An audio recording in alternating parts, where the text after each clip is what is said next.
It's the Security Weekly News, and it is episode 414. Welcome to the week of 15 September 2024. We've got Back to the Office scum, Void Banshee, ServiceNow, Taiwan, Dlink, C++, Aaran Leyland, and more on this edition of the Security Weekly News. This is a Security Weekly production. For security professionals, by security professionals. Please visit securityweekly.com/subscribe to subscribe to all the shows on our network.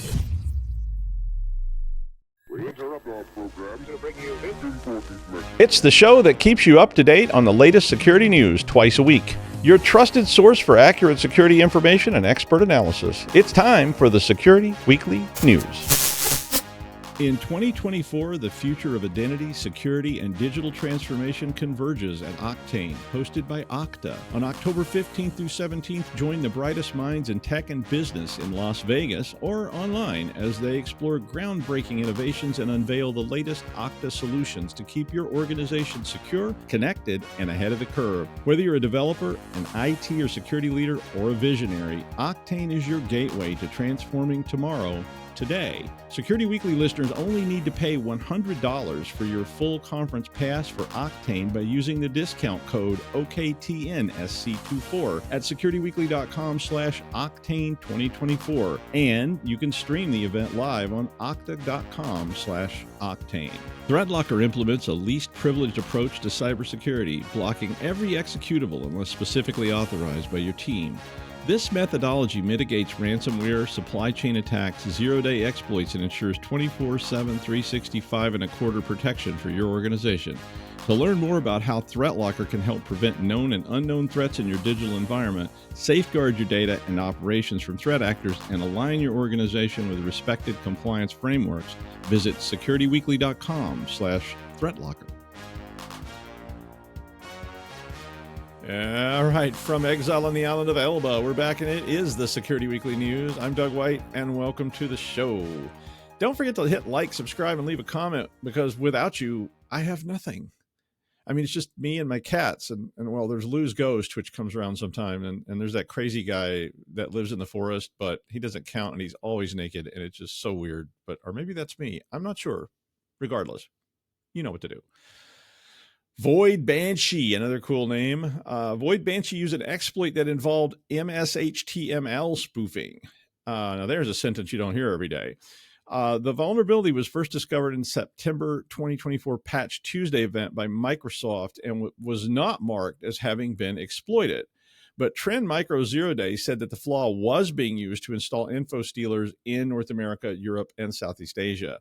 Now, this is partially another misuse of that Windows Internet Shortcut file attack that we talked about earlier this year, which is basically where a file with a .url extension is used, and that summons good old Internet Explorer from the great beyond, because it's probably still on your system, even though you don't want it there and you never wanted it there, but it's always been there and it's always going to be there, and they're not getting rid of it, even though they don't use it anymore. But this file then gets a good old Internet Explorer to automate to go to a bad URL site, which can then download an HTA file and prompt you to open it. But most people would not open this, and most systems would pick up on this and warn you that it's an HTA file and you shouldn't open it. But what if you could hide it? Now, if you open it, some people would, of course, right? It's like 50 warnings going off going, do not click. And they're like, wonder what that does. But if you do open it, it installs Atlantida, which is an info stealer that's pretty well known. So what this version does is they want you to run the HTA file, but what they do is kind of clever, and I always like clever things, but they take 26 Braille whitespace characters. Braille is a language for people that are vision impaired, and they basically put a bunch of whitespace characters, which are blank, I guess, and that shifts the HTA off of the outside the box. So all you see is the file name with .pdf on the end of it, but it really has another .hta on it if you could see it, but it's not on the screen. So this is just one of those kind of low-end obfuscation things that probably convinces people to click things better because they think they're clicking a PDF, although I wouldn't click a stray PDF either. The latest security updates fix this so that I don't know if they made the box wider or what, but it shows the actual .hta extension in the options box. And of course, this still is not going to keep people from running it. Uh, and it is way over on the right. So unless you know what you're looking at, you're probably not going to get it. But I thought it was a little bit clever. CISA has ordered U.S. federal agencies to patch this as well. So if you're one of those, but even if you're not, patch. Is your knowledge base dangling in the breeze? Over 1,000 ServiceNow enterprise instances have been found exposing their knowledge base articles in public. Now, normally I would say, well, that's what the old internet is for, right? Is for all kinds of things to be hanging out in the breeze. But these particular knowledge base articles were sensitive corporate information that should have been internal. And it's kind of like back when people thought they would just put their HR site up online with a password, and the password was password, and they figured no one would ever figure it out, or the password was in a text file in the same directory, or just set all your files to chmod 777, that kind of stuff, or run it on port 80, port 8000, and put the whole financial system on there with no login. Since who would ever figure that out, right? Just a bunch of weird nerds, Doug. Nobody else would ever figure out, right? Well, a researcher at App Omni found the instances were exposing themselves due to configuration issues. Imagine that.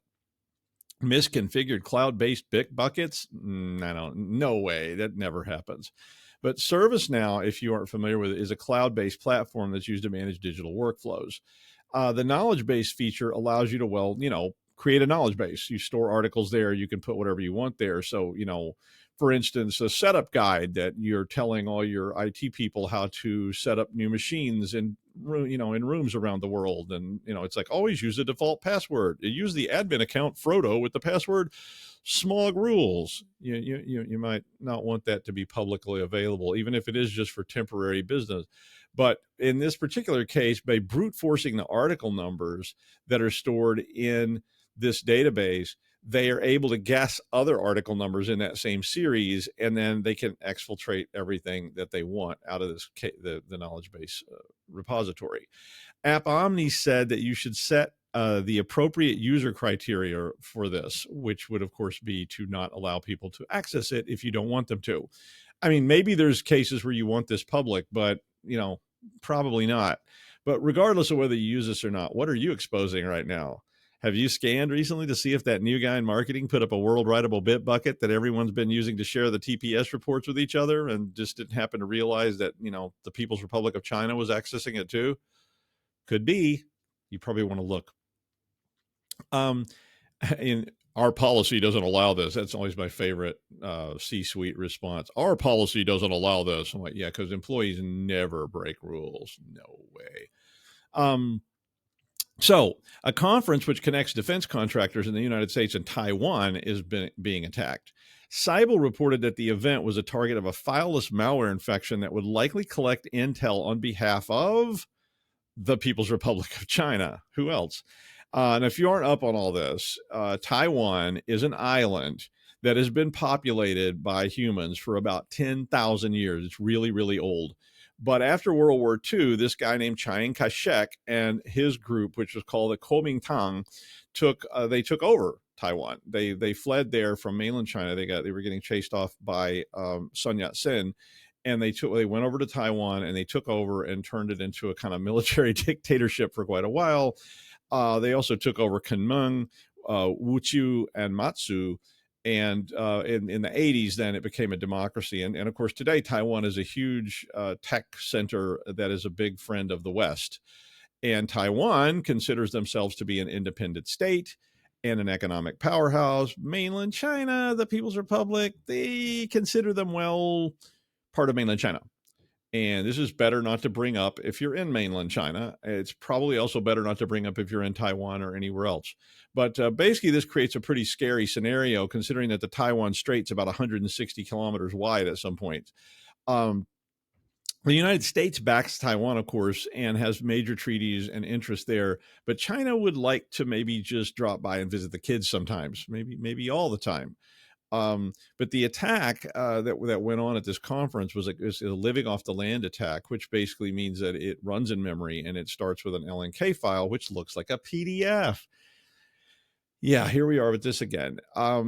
the user, I mean, you can't see it on the disk, so it just pops into memory and that's it, and it sits there. The user has to run it, which if they do, it dumps a whole bunch of stuff into the background that's running. So I guess my point with this story was you might want to issue some advisories to your employees about traveling, about conferences, airport free Wi-Fi, hotel Wi-Fi, all these kind of things, using VPNs, not clicking on links that you get from some strange name on, whatever. So it's always a good time to be thinking about this, even if you aren't standing in Sinchu staring across the strait at 2 million members of the People's Liberation Army. But as this may be a very big military flashpoint, if you work in the U.S. government, if you have business dealings in Taiwan, or just in general, you might want to be vigilant. And speaking of Taiwan, Dlink, which of course is a huge producer of technology based in Taiwan, announced patches for a bunch of critical severity vulnerabilities, which could allow remote code execution. Now, Dlink, a lot of their products are sold for end users, and that can be really problematic for you because you don't know what they've got at their home, but they may be at home connecting back into your network, so there could be problems. Two of these problems were stack-based buffer overflow issues, which is, we'll talk about that some more in a bit. But basically, it's in the, wait for it, web service of wireless routers. Oh, outward-facing management interfaces on routers again. Naughty, naughty. You guys keep doing that. But another bug in Dlink routers may allow remote attackers to log into the router and execute system commands using hard-coded credentials. The quote said, certain Dlink router models may have hidden functionality. Quote, the telnet service is enabled when the WAN port is plugged in. Like, oh my God, like 1980 called, they want their setup back. It's kind of problematic. But anyway, one of the flaws allowed attackers to enable telnet so that even if it wasn't enabling itself, there was a flaw that would allow them to enable it, and then they could use hard-coded credentials to log in. Telnet with hard-coded credentials, that's hard to imagine, unless it's 1995. User validation errors in the telnet were also there. There was a whole pile of these things, so it's pretty scary. So anyway, Dlink reported all these flaws to TWCERT, which is a Taiwanese CERT organization, back in June, and issued patches like this week. But a third party disclosed all the flaws way back when, and that was before the patches were out. So if you do have any Dlink stuff, you may want to patch and you may want to salt the earth because it could have been compromised already. And always be scanning for telnet and publicly exposed management interfaces, please. Now, I'm not a huge fan of crypto. I mean, I love the idea. I really do. But the execution's been a bit scary to me. I mean, crypto is like handing $26 to some guy on Lexington Avenue and then driving 2 blocks to pick up the product. I mean, maybe there is no product or there's not a guy down there. And when you go back the 2 blocks, the guy's gone. Yeah, I mean, not that I know anything about buying heroin on Lexington Avenue in 1970. I learned all that from Lou Reed, but it's also kind of like putting your money in an old sock and then leaving the old sock hidden over the asbestos-laden, grubby, rat poo-covered drop ceiling tiles in a building on 162nd Street and hoping it'll still be there when you get back. It may be. It may be kind of gross, but it may still be there. But then again, it may not be there. And there's a radioactive hobo standing in the hallway. Maybe I learned that from a video game. I'm not sure. But I know, the anonymity. I mean, people really like that idea and so forth. The government can't track you. They don't know what you've got. They don't know what you're spending. I mean, honestly, if I could get my, university to pay me in Bitcoin, I might consider it because then I could go, I made nothing last year. I don't owe any taxes. But the volatility, the risks, the scams, I just can't get down with putting anything other than play money in there. Now, according to this article, crypto investors lost $5.6 billion due to fraud in the United States in 2023. That's from the FBI report. 5.6 billion with a B. Now, the number one loss area was investment fraud. So this is pump and dump scams. Hey, buy my stock. It's going to go through the roof tomorrow. And then you buy it, and then it goes through the roof for about an hour, and then it goes through the floor after they sell all theirs off. But this was only about 10% of the total complaints they received, but it represented about 70% of the total losses.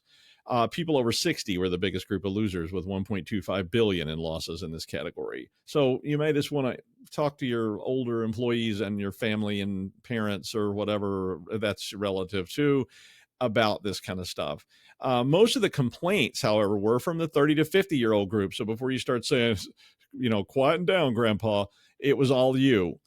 The 30 to 50-year-olds were the ones falling for this, but their monetary losses were lower because they're probably poorer. Tech support scams, which is where they often call and demand crypto payment for fake support that they don't then provide, was the second most common.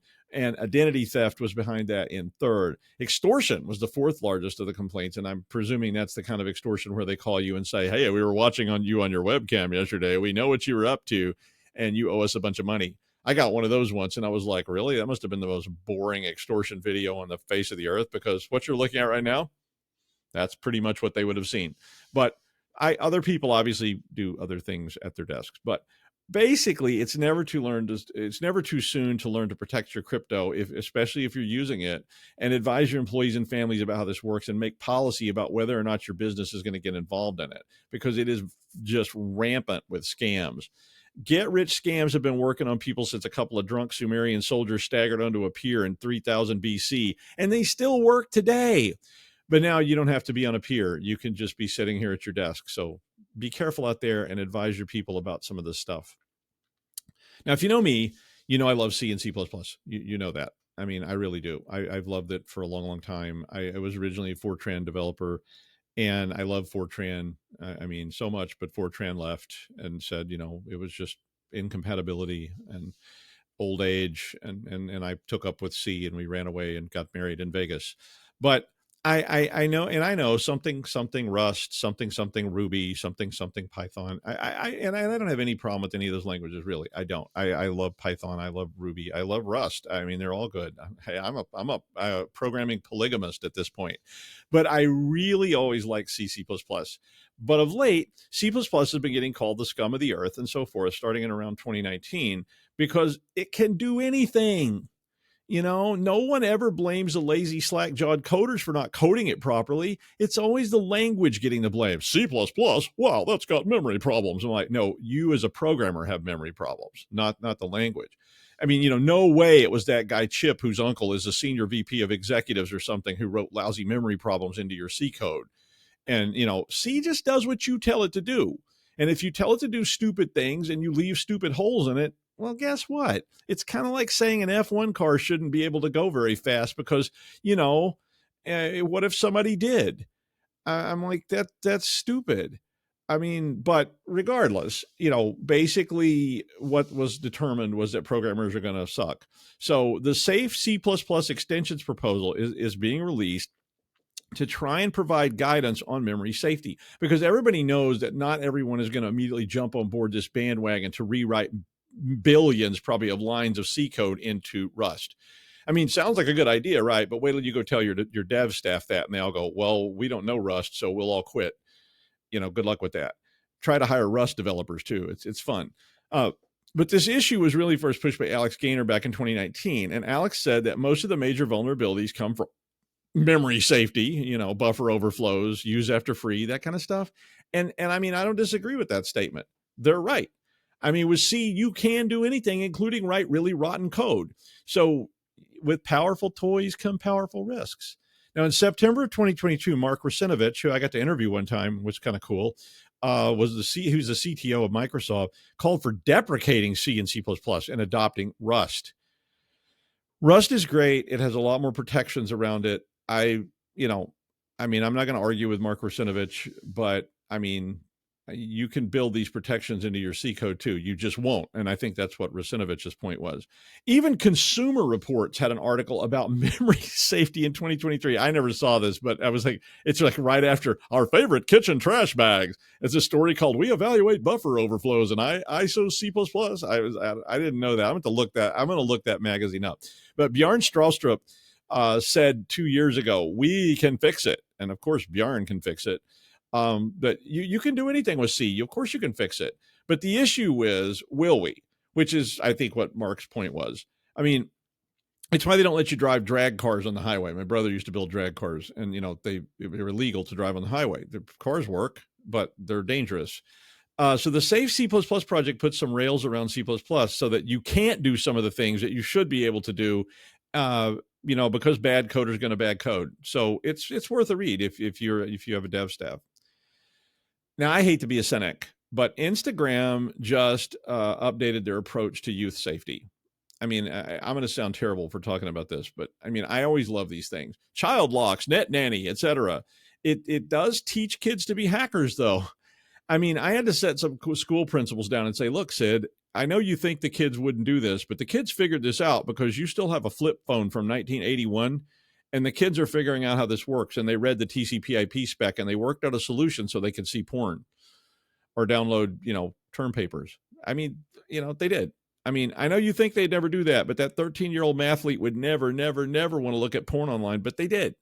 Now, Meta, who owns Instagram and also who just got around to banning Russian propaganda sites on Facebook, said they would introduce new safety measures called a teen account program, which will allow parents to monitor who their teens are talking with, what types of posts they're seeing, and so forth.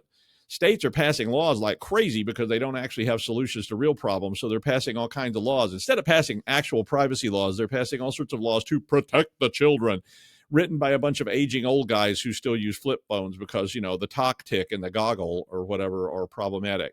But these are the same people who said that video games would turn me into a drooling lunatic, which maybe happened. I remember a presentation where they said it might hypnotize you. They said hypnotize, like David Letterman used to say. But anyway, Meta's announcement was a day before a U.S. House committee is marking up a bill on kids' online safety and other child privacy legislation. Good, give us some real privacy. All teen accounts in this will be set to private unless you are 16 years old and over. And if you're 16, you'll have to get your parents' approval to actually make your account public. Now, this is all supposed to happen in the United States within 60 days. The new teen accounts will stop notifications between 10 p.m. and 7 a.m. when good little teens are supposed to be tucked into their beds. I love this stuff. A reminder, they'll give you a reminder after an hour of usage. And hey, hey, Billy, you might want to put the phone down for a while and go outside and play some baseball. Yeah, this will work. Parents can see who you message, but they cannot see what you said. Okay, so all right, why were you talking to a guy named Mr. Foo-Foo last night? What did you guys say? Oh, it was nothing. I was asking questions about my math homework. Will it work? I doubt it. And if it does work, the teens are just going to find another platform to use, and the parents can go, well, my teen only uses Insta about 10 minutes a day to send happy thoughts to his school administrators. It's amazing. Meanwhile, your kid is on some site you've never heard of before, and parents are calling me going, have you ever heard of the TikTok? I'm like, oh, yeah, I've heard of that. And they're like, what is that exactly? My son doesn't use Instagram. He's a good kid, Anyway, sorry, I'm a cynic, but hey, this is where new hackers come from for sure. Well, why Josh is vacationing on the island of Dr. Moreau or slowly dying or something, we're not exactly sure. We have the esteemed source of all knowledge from a different island in a different ocean, Aaran Leyland. Hi, Aaron.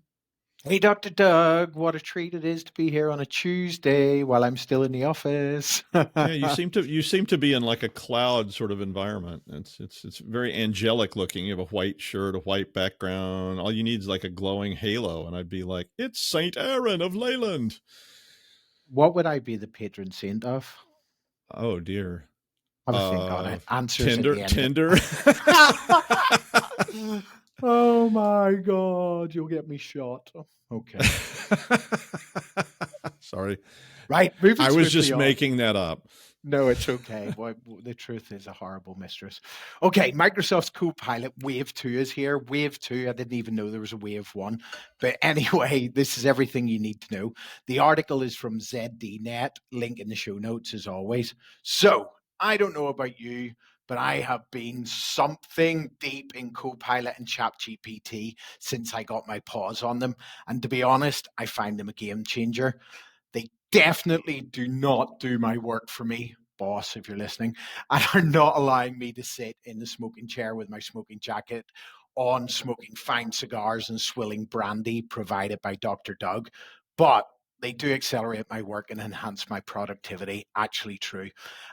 Even giving my brain nudges when I have a deadline past hours and all I want is a whiskey or a brandy. But anyway, let's break down what's new and improved. And maybe we are getting closer to me sitting in my smoking chair and all them great dreams. So in the article, Sabrina tells us, since its launch, Microsoft Copilot has proved a worthy ChatGPT competitor, even occasionally lapping OpenAI's offerings. However, as ChatGPT continued to advance, Copilot lagged until now. Go, Sabrina. She carries on. On Monday, Microsoft held a live-streamed event titled Microsoft 365 Copilot Wave 2, during which it unveiled all of the upgrades coming to its artificial intelligence assistant, both for enterprise and personal consumers. Nobody left out, unless you don't pay for it, I guess. Okay, she says the upgrades were impressive, including further integration with Microsoft 365 applications and collaborative ways to use AI as a team, group, or family. Woohoo! Let's all sit around. The family that plays together stays together. Is that I don't know what that is. Anyway, I have summarized the quite in-depth article so we have more time to listen to Dr. Doug. So here we go. Okay, Copilot pages. Ever heard of it? So BizChat upgrade. Ever heard of it? BizChat, which pulls answers from your work data in Microsoft 365, now includes the new Pages feature. So BizChat is what Microsoft calls the Work tab, just to be confusing Microsoft. Pages functionality, you can edit insights found by Copilot, add them to a page, and share them with your team or family or friends. Have a party. Woo! Anyway, collaboration. We love collaboration. Pages are editable documents, accessible via shareable links, emphasizing multiplayer AI. Now, ain't that fun? I am so going home to get involved in some multiplayer AI. It's probably not what you think, though. Okay, next, Copilot in the Microsoft 365 apps. So here are the highlights about Microsoft's Copilot's new features. Excel enhancements. Copilot in Excel is now generally available, supporting formulas, data visualization, and conditional formatting. And do you know what? I hope you're having a better, more intuitive time with me in that, because I struggle with it. Public preview of Copilot in Excel with Python, allowing advanced analysis using natural language. I've not used this. I try and stay out of Excel, but Python in Excel just gives me so many ideas of malware fun and naughtiness. You should probably get involved in that and let me know. PowerPoint. I hate PowerPoint. I hate PowerPoint. Narrative Builder is generally available, creating presentation drafts from a topic input. Okay, this is not the dream that I needed in my Big Four consultancy days, but hopefully it'll get there and be a dream to new consultants. Maybe I'd even still be a consultant. Maybe. Okay, Teams. Copilot can synthesize meeting content and chat messages to create comprehensive summaries. This feature will generally be available next month, she says. For clarity, as this can be really helpful to the normal user, Copilot and Teams can now synthesize both the contents of an actual meeting and what was sent in the chat to create a summary of the entire meeting. Sounds dangerous. For example, if the user asks Copilot what they missed in the meeting, the response will also include content from the chat. This feature will be generally available next month. Okay, Outlook. Right. I'm doing air quotes here, people. Prioritize my inbox. Feature analyzes and flags important emails, providing summaries and reasons for prioritizations. Users will soon be able to customize priority criteria. Public preview starts in late 2024. Okay, this seems like a ton of fun, but I would honestly be concerned that something important would slip through and make me look tardy. So I'm going to hold off on that one for now. I would be interested in your experiences, really. Would you trust it? Who knows, right? Word. Okay, Word. New features for referencing web and work data, including emails, PDFs, and PowerPoints. So there's also, it's in quotes, so I'm doing air quotes, on Canvas start experience for inline collaboration with Copilot. So you can all share in the disappointment together when it will not fix your shocking formatting. Or is that just me? Like, it's a struggle. Somebody help. Somebody please, please, please fix my formatting in my documents before I get sacked. Okay, OneDrive. Copilot in OneDrive helps find files, get summaries, and compares the files. Rolling out currently and generally available this month. Look, I absolutely love this, and I use it on my own files many times a day. And it doesn't matter so much if I haven't filed things correctly. It'll still find them. Okay, back to a bit of language verbatim in the article, as it's covered really well. Copilot agents. This is cool. Microsoft introduced Copilot agents, AI assistants that can carry out specific tasks with as little or as much human intervention as a user may need. For example, Microsoft shares that some agents can perform fully autonomously, while others are more simple prompt and response agents. We love automation, but scary, right? Users can build Copilot agents using their new agent builder, an experience powered by Copilot Studio that allows users to build an agent in BizChat. We know what BizChat is now, or SharePoint. These agents can be summoned. It's nearly Halloween in the 365 applications like any other teammate using the @ sort of symbol and then typing some stuff. So Copilot agents and the agent builder in BizChat are generally available immediately and will be rolled out to all customers in the coming weeks. However, Copilot agents and the agent builder in SharePoint will enter public preview early in October. Brucey bonus at the end. In the event blog post on Monday, Microsoft confirmed that Copilot uses GPT-4o, not 0, which according to Microsoft has dramatically improved performance with responses that are more than 2 times faster on average, just as fast as I talk. Furthermore, Microsoft said it would continue to bring the latest models to Copilot, including OpenAI's O1, which was introduced last week and has the most advanced reasoning for OpenAI models thus far. Okay, back to our LLM in the studio on an island, Dr. Doug. Peace out, party people. I'm going for a drink in the city.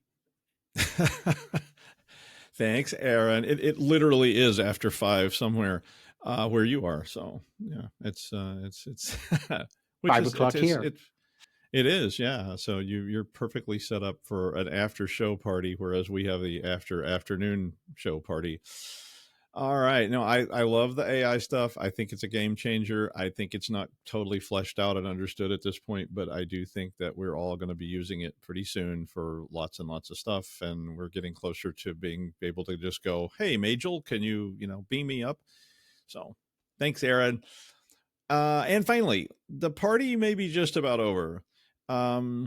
Amazon CEO told employees that they will be returning to the office 5 days a week starting in January because, quote, it's easier for our teammates to learn, model, practice, and strengthen our culture, collaborating, brainstorming, and inventing, and so forth.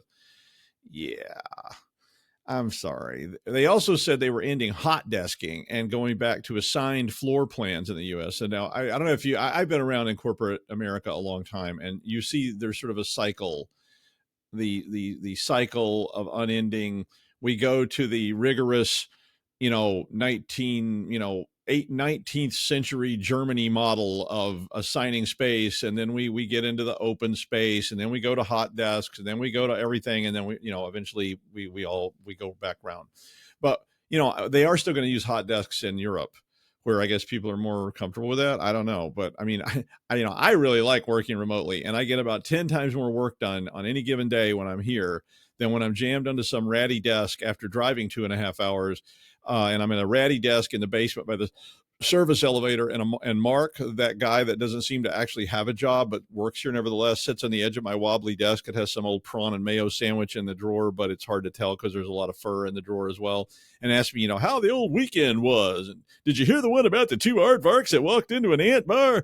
And, and they have to take away your shoelaces when you come in. Yeah, that kind of thing. But I mean, a bit, very productive. I mean, but hey, hey, when we're all together, we're sharing and bonding and getting each other's diseases and coughing on each other and all that good stuff. But at least we get to go to Helen's anniversary party in the break room at 10. And there's a group photo in the front steps that shouldn't take more than a couple of hours at noon.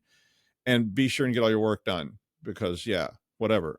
Of course, I could easily live in a buried shipping container at the bottom of the ocean, so long as UPS could just drop, things down a slot for me occasionally. Maybe the slot's hidden in a forest somewhere and you don't know where I actually am. I could do that anyway. But hey, that's Amazon. And that's the news. Thank you, Aaron, and I will see you next time on the Security Weekly News.